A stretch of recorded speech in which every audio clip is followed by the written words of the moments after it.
Dislike him if you wish, but never underestimate him. He's ruthless and the man thinks. Thank you so much for tuning in to the Throne Room. My name is Elle, and today we're going to talk about The Last Kingdom, Episode 3. And this episode is called The Succession in Wessex. After last week's episode, it was a battle the kingdom briefly appears to be up for grabs, and we wave goodbye to Brida, one of the better known female characters.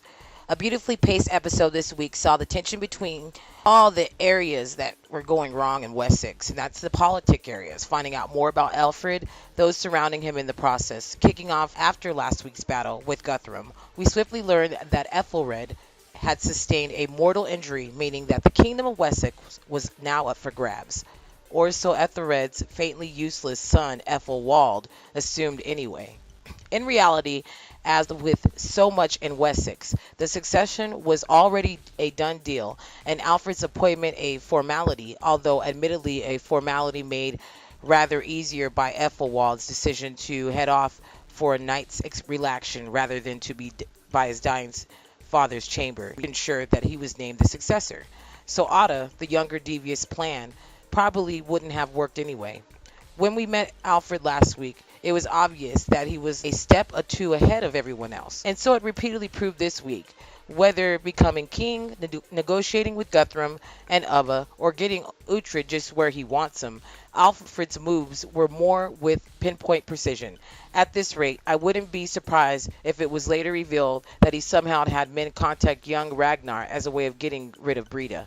Yes, it's unlikely, but he's certainly ruthless enough. Brida, Brida. Brita, your departure was a sad. Well, I knew it was going to happen anyway, but still, I shall be sorry to see you go. Uhtred's childhood love has clearly been deeply unhappy since the moment they arrived in Wessex, and unlike him, she feels no conflict between her early Saxon life and the fact she was raised a Dane. It made total sense that she would leave once young Ragnar arrived from Ireland.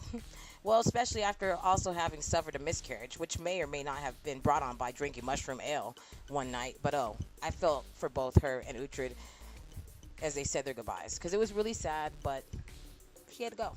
The relationship has been one of the highlights of the show so far. Well drawn, emotional, entertaining. You believe in the attraction that they have for each other and the idea that they make each other laugh, but can wound each other deeply as well. When Uhtred said his final farewell, "You've been half my life and all my madness," it rings sorrowfully true. Well, we see Brida again? I'm not sure, but I hope so. Amelia Cox played her with a fierce charisma, and she had many of the show's funniest lines. In addition to being easily the best drawn character that's actually female encountered so far. Future as a man of Wessex for at least a year, having agreed to Alfred's terms of service. Clearly that year will prove to be considerably longer. Alfred is a man who knows there's more than one way to skin a fish, and if he's got marriage in mind, the marriage will occur. Regardless of what Uhtred might think, that said, I suspect our brash young hero has talents of his own. He's raw and still inclined to fight first and ask questions later, but he chose the harder path of honoring his oath and fighting for Bebenberg over fight and fun with Brida and Ragnar, and that suggests a man who, like Alfred, has longer game in mind.